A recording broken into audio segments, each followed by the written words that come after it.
Alright, SBI3U. This is the third video in our organ systems unit. This one's about the circulatory system.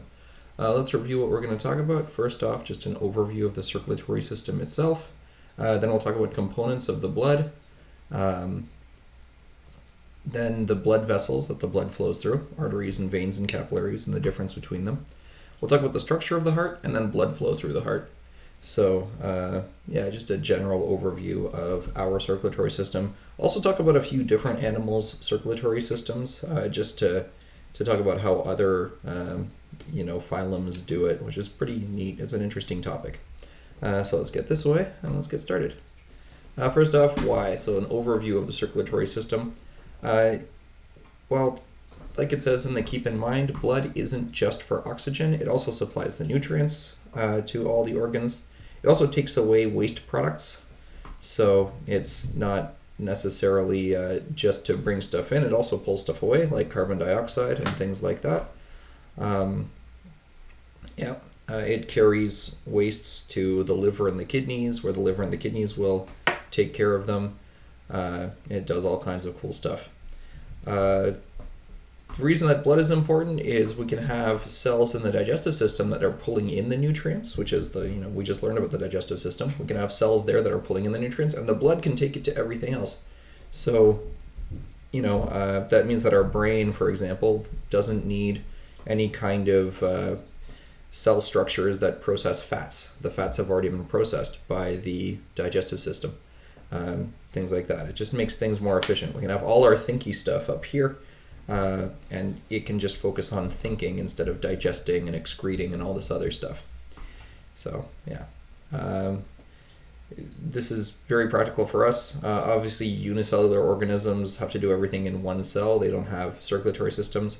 Other simple organisms don't need circulatory systems, like, for example, sponges. We learned about sponges in the biodiversity unit. No need, because they live in the water. The water is their circulatory system, basically. Same with jellyfish. And corals and stuff. They're multicellular, but they don't need one. Anything past that needs at least a rudimentary circulatory system. So everything from flatworms and up will require a circulatory system. We use it to transport nutrients and oxygen and carbon dioxide and various other things. It's pumped by the heart.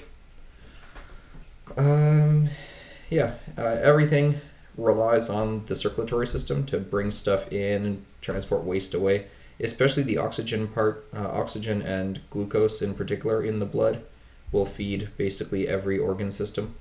I've heard it said that no cell in your body is more than 2 or 3 cell widths away from a blood vessel, which is pretty impressive. There's a lot of blood vessels. But to get those nutrients, right, the digestive system has to put the nutrients into the circulatory system. The circulatory system actually has to provide sugar and oxygen for the heart to beat, because the heart itself is a muscle, so it needs its own oxygen and blood supply. Also not listed here, the respiratory system, because that's what's going to actually exchange the oxygen and the CO2 with the air. Otherwise, you just have the same oxygen circulating over and over and over again, and that's not going to be good.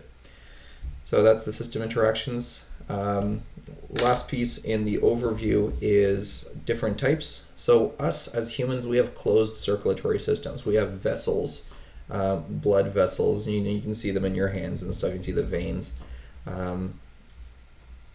So they're closed. Everything is in a tube the whole time. There's no place in our body where there's just a bunch of blood sitting there that's always traveling.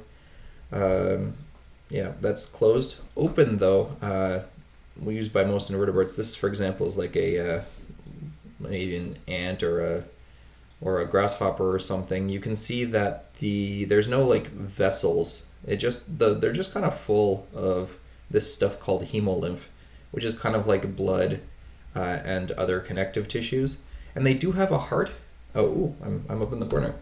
There you go. We do have a heart. The grasshopper here has a heart, but the heart is just like an open tube, and it just kind of squishes out of the open tube and goes out into the grasshopper and then circulates back to the back of the open tube and then keeps circulating through like that. It's not enclosed vessels, which is kind of freaky for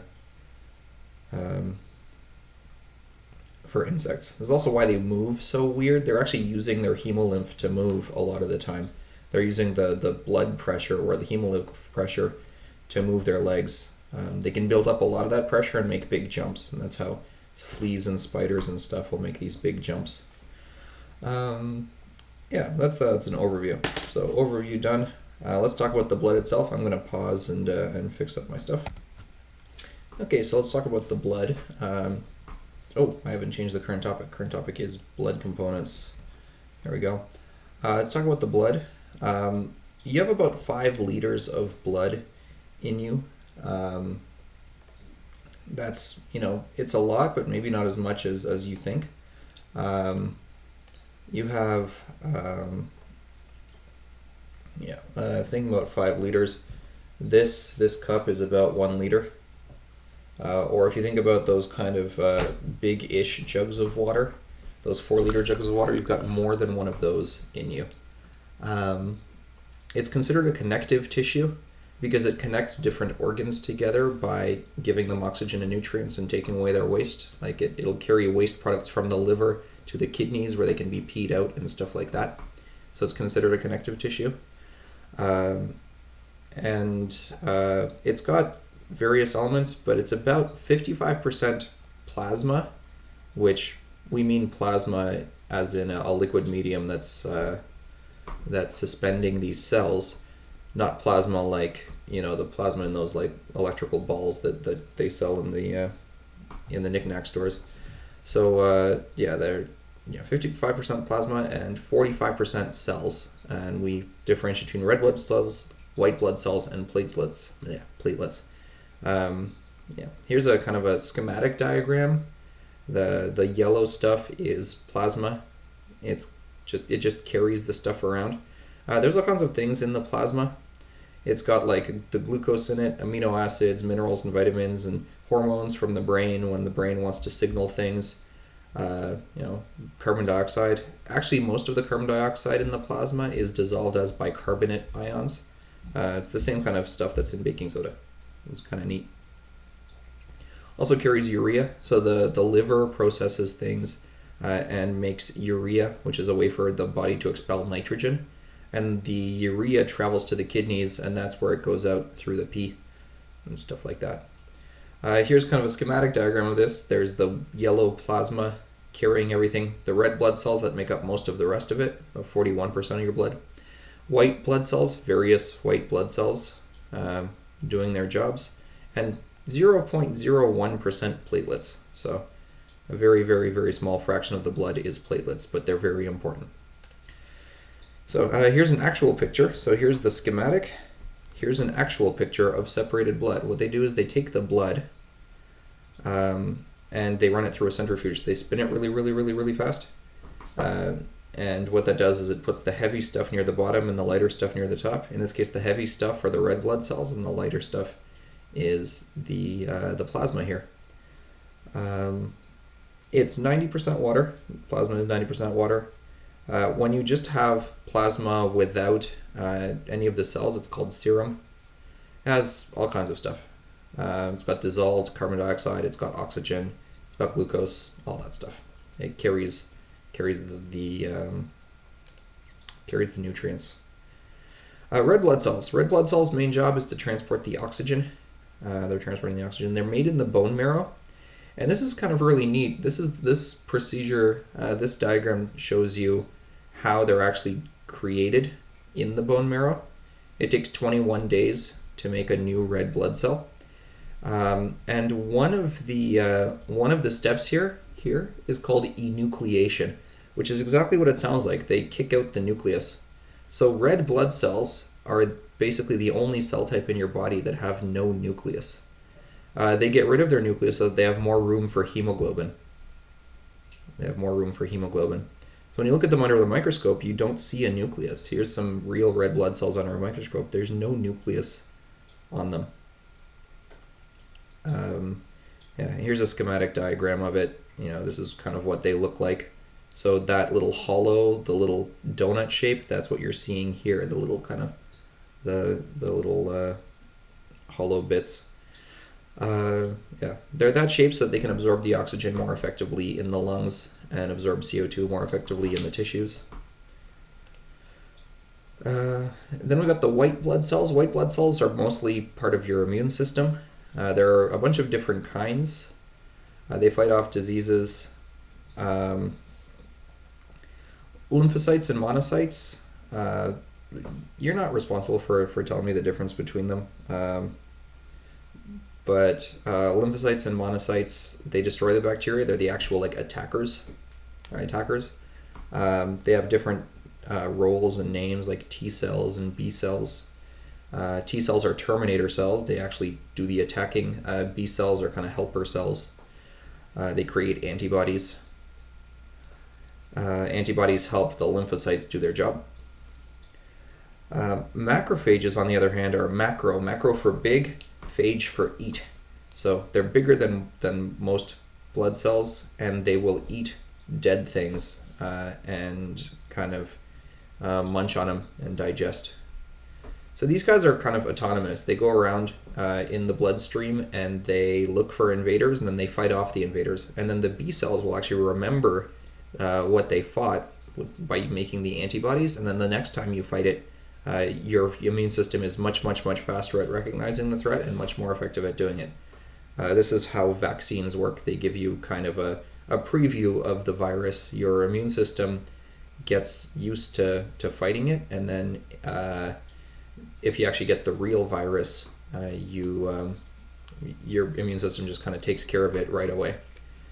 So they kind of inject a dead version of the virus that still has enough to set off the B cells, but not enough to actually make you sick. Phagocytosis, this is how the leukocytes actually attack the invader. Leuko is actually just the Latin for white. So leukocyte means white cell, white blood cell. Erythro is red, so erythrocyte means red blood cell. I don't know if I mentioned that. Erythrocytes. Leukocytes will actually engulf the bacteria. They'll eat it, and then they'll dissolve it. But then a lot of the time, the dissolved stuff will actually destroy the leukocyte itself as well. It's almost like a kamikaze setup. Some leukocytes don't. They will actually just kick it right back out, and they won't destroy themselves. But if it's something big, like a big bacteria or like a parasite or something, they will actually sacrifice themselves to destroy the invader. The remnants of that are this white substance. They're called white blood cells. That's what we call pus. That's what you see inside pimples when you pop a pimple. It's just dead bacteria and other cell components that have just gathered there and are waiting to be cleared by the body. That's why pimples go away on their own over time. The body just reabsorbs them. Speaking of, this is the waste disposal system of the body. It's called the lymphatic system. There's nodes all over your body, these lymph nodes all over your body, and dead stuff, bacteria, viruses, dead white blood cells, they all go there, and that's where they get eliminated. And so if you have an infection somewhere, a lot of dead bacteria and dead viruses are going to go to that place, and so your lymph nodes are going to get inflamed. This is an actual vial of lymph. This is what lymph looks like. It's this milky white substance. It's just dead cells. It's various cell components that are just now outside of a cell membrane. And because it's all kinds of different stuff, it basically starts looking white. It's not red like blood, and it's not like yellow like blood plasma. It's just a bunch of random stuff. A lot of fat in lymph as well. That's why it looks white. Milk looks white because of the fat color. Lymph, because it's carrying a lot of fat around, also looks white. The last piece here is platelets. Platelets carry this stuff called fibrinogen, which makes fibrin. Remember, peptidogen makes pepsin. Pepsinogen makes pepsin. Fibrinogen makes fibrin. Fibrin is like this net stuff. this net. Now what you see here is a bunch of red blood cells caught in the net. This fibrin is activated by breaks in the blood. So when there's broken cells, the broken cells kind of tell the platelets to make a lot of fibrin, makes a blood clot, and then you get a scab. So what you see when you get that part of the scab is actually just a bunch of your own cells stuck in this net, and it's covering and sealing off the wound so that stuff can heal. So that's what platelets do. Platelets are a very important part of this. Next up, we're talking about the vessels, so I'm going to switch up my stuff. I'm going to pause for a sec. Okay, so we're back. We're talking about blood vessels now. So we have a closed circulatory system. All of our blood is hopefully contained in blood vessels all the time. That's why, if you get hit hard enough, it leaves a bruise. You're actually breaking up some of those vessels and breaking them open, and the bruise is blood pooling under your skin. There are three vessels. There's arteries, veins, and capillaries. And we're just going to go through each of them in turn. So the first thing is just to keep in mind, arteries carry blood away from the heart, and veins carry blood towards the heart. And typically capillaries make the bridge between an artery and a vein. So, arteries away from the heart, veins towards the heart. So arteries always away from the heart.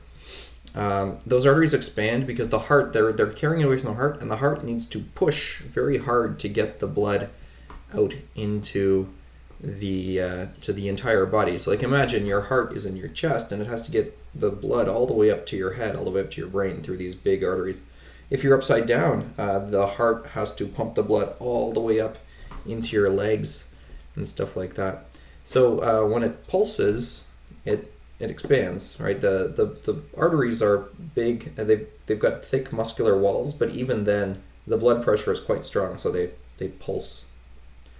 And that's what you feel as your pulse. Every time your heart beats, you can feel the artery actually pushing out. This is your carotid artery here. Or you can use your wrist artery, your ulnar, or your elbow sometimes. Depends on where. You can feel one in your thigh sometimes. Anywhere where the artery gets close to the surface, that's a pulse. Arteries generally carry oxygenated blood. There's only one exception, and that's the artery that leaves the heart to go to the lungs, because that blood is going to go get oxygen in the lungs, so it has less oxygen. It just came back from the body with a lack of oxygen. In arteries, the oxygenated blood is bright red. The color is bright red. Arteries are just the general term for anything leaving the heart, but the one that actually leaves the heart, the one big one that the heart pumps all the blood into to start, is the aorta. It's called the aorta. And then small ones are sometimes called arterioles. Those arterioles have muscle around them, and the muscle, just like a sphincter in the digestive system, can open and close. It's rings of muscle. So you can constrict and dilate your arteries based on if that part of your body feels like it needs more blood or less blood.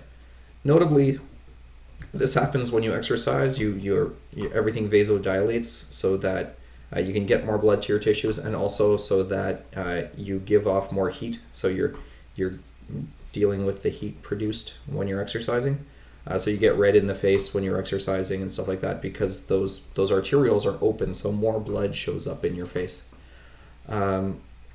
Constriction happens in the cold. Your body will sacrifice blood flow to the extremities in order to keep more blood in the core where it's warmer.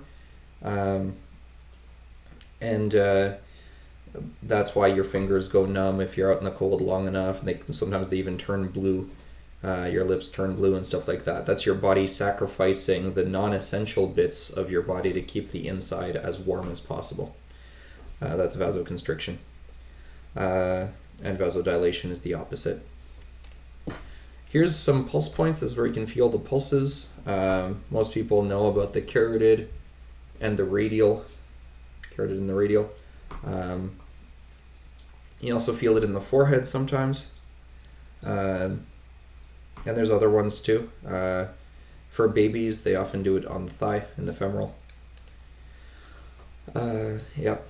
Then there's capillaries. So arteries take blood away from the heart. Where is it going? It's going to body tissues. In those body tissues, the blood is trying to deposit its nutrients and pull back waste to bring back to the heart so that it can send it to the kidneys and the liver and all those organs. So capillaries are in the body tissues, and they're everywhere. They're absolutely everywhere. You've got capillaries under your skin, you've got capillaries in your muscles, you've got capillaries in your digestive system, you've got capillaries in your brain. Like I said, pretty much your cells on average are something like 2 or 3 cells away from a capillary at all times. That's how many capillaries you have. They're very, very thin. They're tiny. They're 1 cell thick. They're so small that blood vessels have to go through it single file, just like a stack of blood vessels. Like Pringles in a can, basically, just getting pushed along. And they're only 1 cell thick. They're very thin because it allows gases and nutrients to go across. You've got low concentration of sugar outside the capillary and a high concentration of sugar inside the capillary, so the sugar leaves. You've got low concentration of oxygen outside the capillary and a high concentration in the capillary, so the oxygen leaves. You've got a high concentration of CO2 outside the capillary and a low one inside, so CO2 comes in. So they exchange nutrients and gas and waste and stuff like that. And then as they come together, they turn into a vein, and that's going to go back to the heart and then come back through as an artery, and then it's just a constant loop. Here's an example of capillaries in the digestive system. We just talked about villi in the small intestine. This is where they absorb. And you can see that capillaries are doing some of the absorbing. So the capillaries are here to pull those nutrients out and put them into the blood and send them to the body. In the process, they also exchange gas so that the small intestine cells can keep living. There's a lymph vessel here. Remember we talked about lymph and how it can carry fat. Blood can't carry fat very well, but lymph can. And so these things are surrounding a lymph node, and the lymph node is going to carry the fat out of the digestive system, which is pretty neat too. So that's capillaries. They're tiny. They make the bridge between the artery and the vein. Finally, the vein. Veins are often diagrammed as blue because, under our skin, they look blue. But that's because our skin is yellow, kind of, it has pigments that absorb a lot of red color.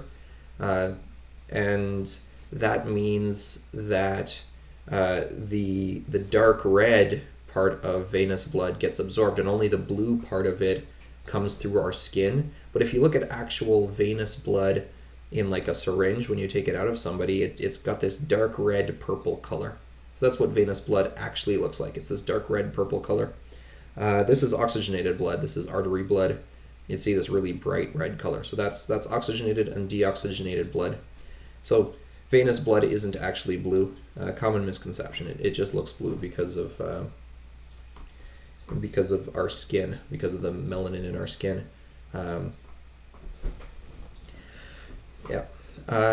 Same thing. There's a word for a smaller vein. It's called a venule. And that's what happens when the capillaries fuse together. So this is capillaries, that's a venule right there, and then they fuse into a vein. One interesting thing about veins is after it goes through the capillaries, it loses all blood pressure. Blood loses all of the blood pressure as it moves through capillaries. So to bring it back up, there's very little by way of pressure to bring it back up. And how it comes up most of the time is there's valves in our veins. And those valves, as our muscles move, the veins get squished, and the blood comes back to the heart. And then the heart does a big pump, and then you get a bunch of blood pressure again. But you can't feel blood pressure in your veins. You can feel it in your arteries. Right. That's that. There is one exception to the veins, to this diagram, where like veins have the deoxygenated blood and arteries have the oxygenated blood, and that is the pulmonary artery and the pulmonary vein. It's the pulmonary artery and the pulmonary vein. The pulmonary artery, pulmonary means lungs. Think about it in French, poumon. Poumon means lungs. Pulmonary. The pulmonary artery carries blood from the heart to the lungs, and because it hasn't hit the lungs yet, that's blood from the body that needs oxygen. So that's deoxygenated blood in the pulmonary artery. It's the only artery that carries deoxygenated blood. And then the blood that's coming back from the lungs has to come back through a vein, because veins are the ones that carry blood back towards the heart. And those just came from the lungs, so they've got a fresh supply of oxygen. So that's oxygenated blood, but it's coming in on a vein because it's going to the heart. So that's an important distinction to make. It's the only exception. Yeah.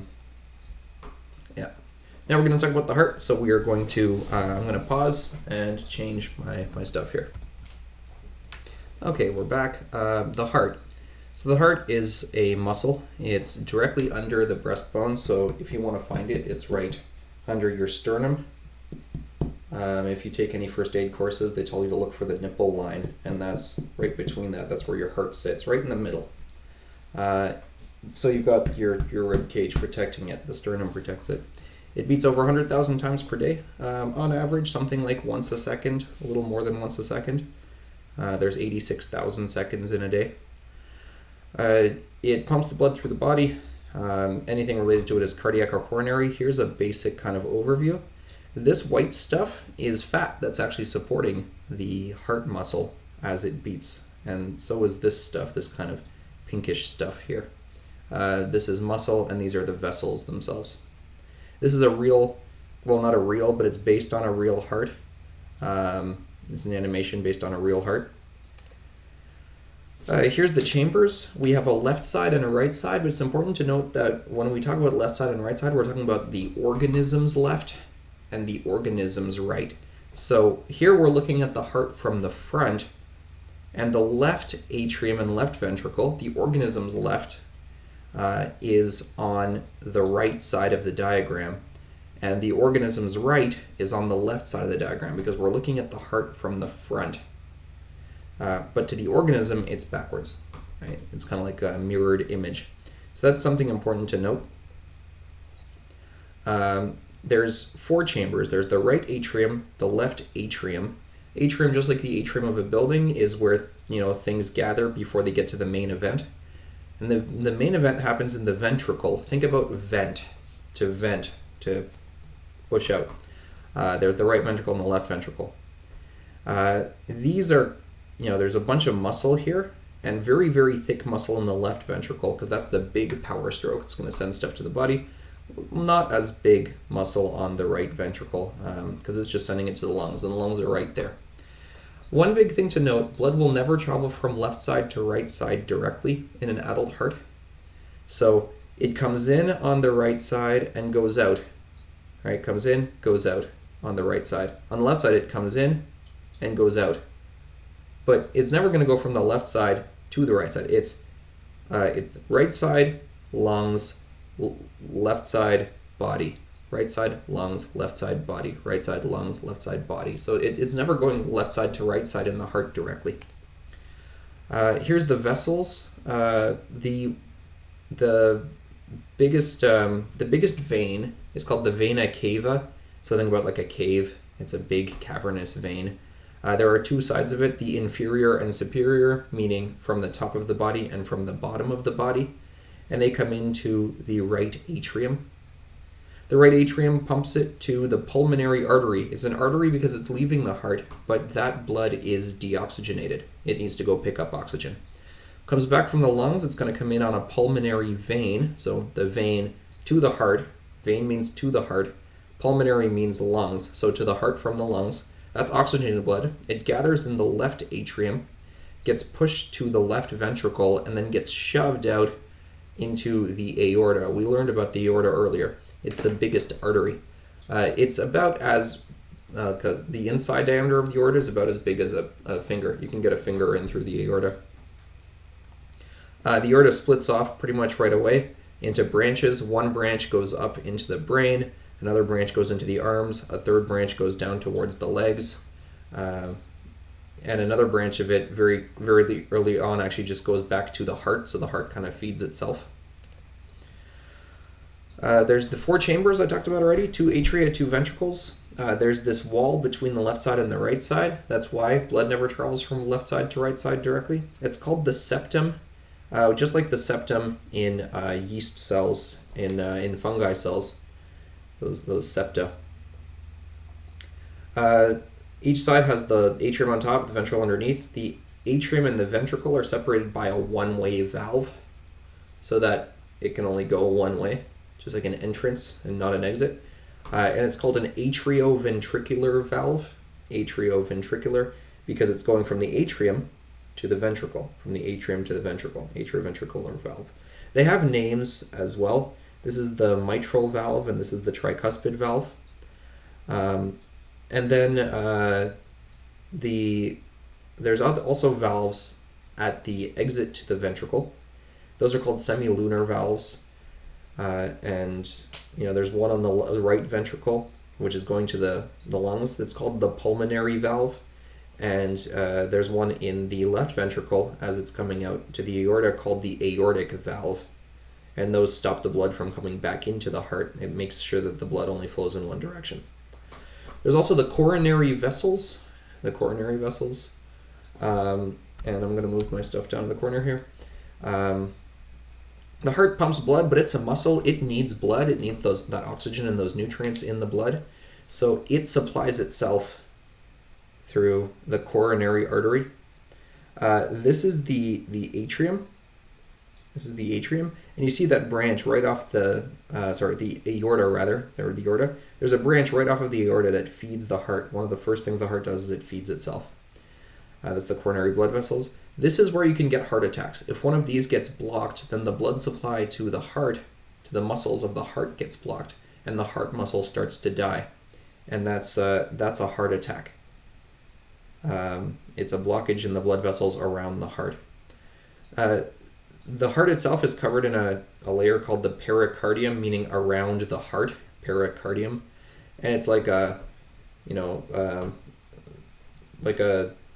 slippery layer between the heart and the rest of the thoracic cavity that makes sure the heart can beat out and back without making a lot of friction against the walls of the thoracic cavity. It's right under your breastbone. So it's bumping into the breastbone, and there's this layer between it and the breastbone. Next up we're going to get into detail about the circulation of the blood in the heart. I already kind of talked about it, but we'll go in detail, and I'm going to pause. Okay, we're back. We're going to keep the same. Keep in mind, I'm going to put this YouTube video down in the description.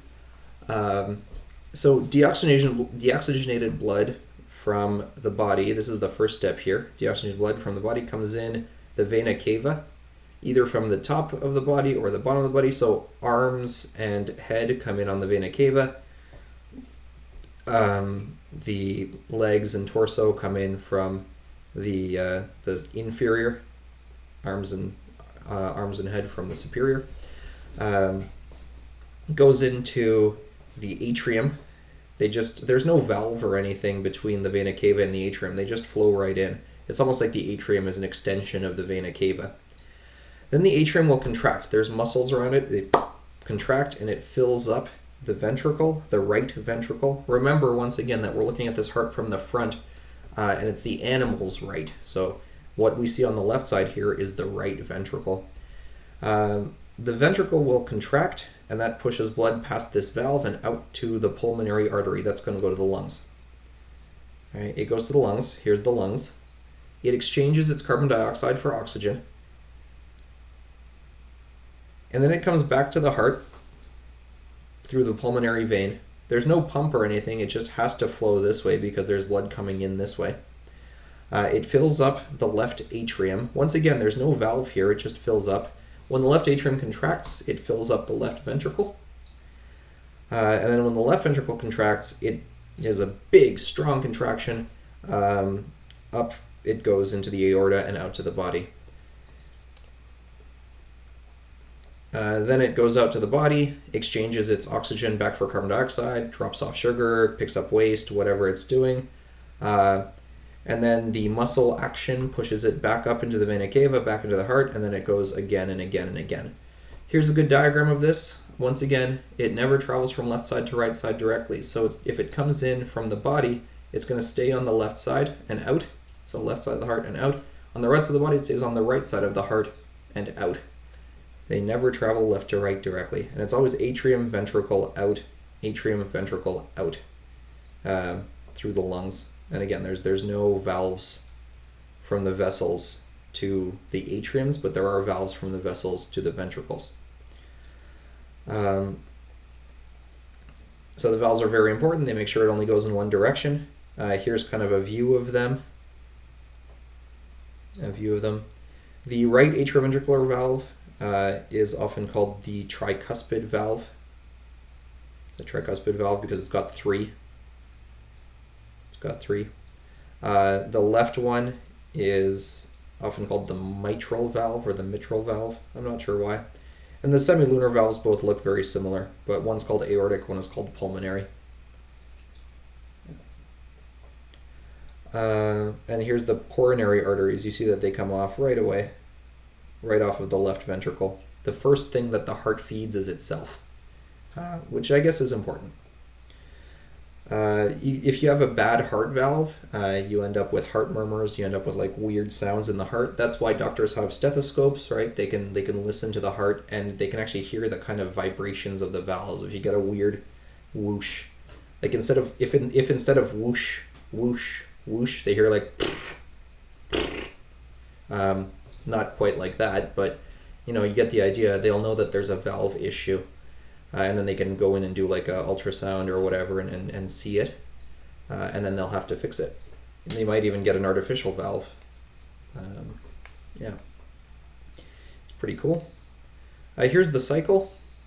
You see that both atriums contract at the same time, and then both ventricles contract at the same time. And that's why you only hear one beat. It's got 4 chambers, but only 2 beats. It's bump, bump, bump, bump, bump, bump, bump, bump.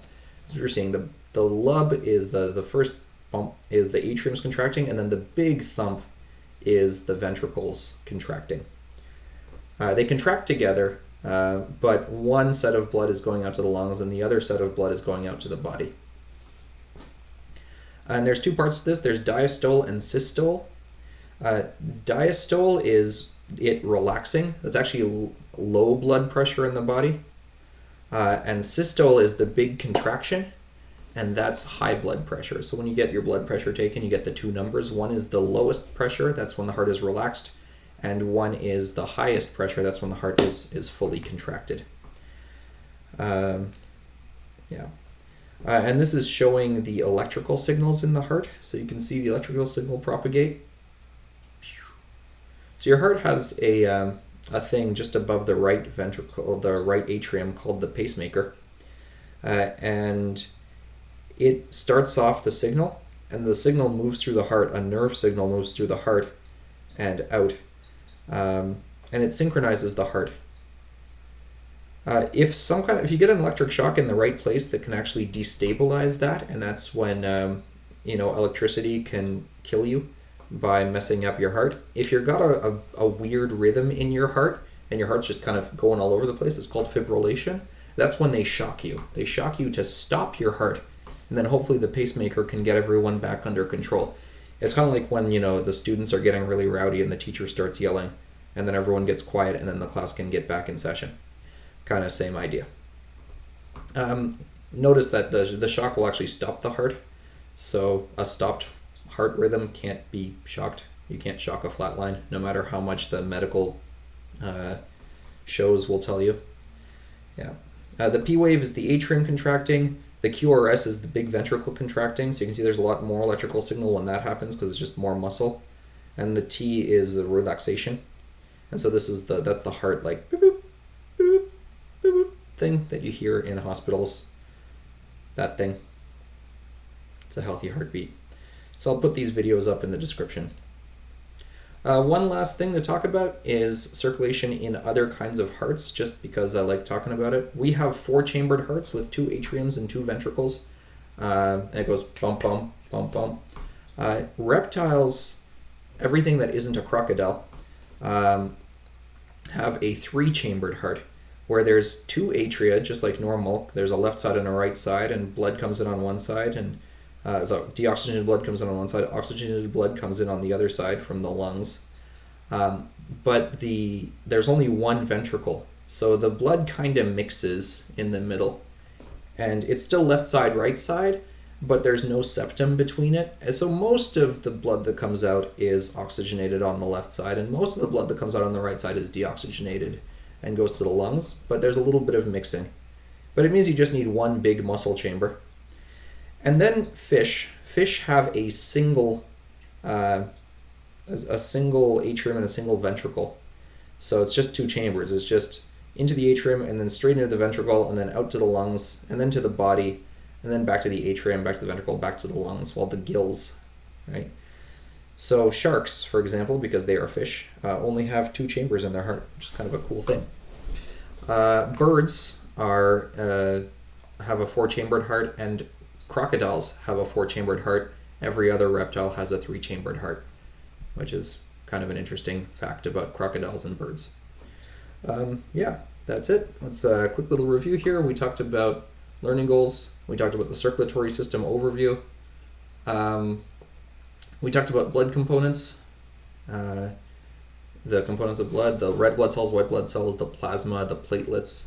We talked about arteries versus veins versus capillaries. Capillaries being the bridge between arteries and veins. It's where oxygenated turns into deoxygenated. We talked about the structure of the heart, the two atria, the two ventricles, all the blood vessels, the coronary arteries and stuff. And then finally, blood flow through the heart. So that's it. Thanks for paying attention, and I will see you guys in class.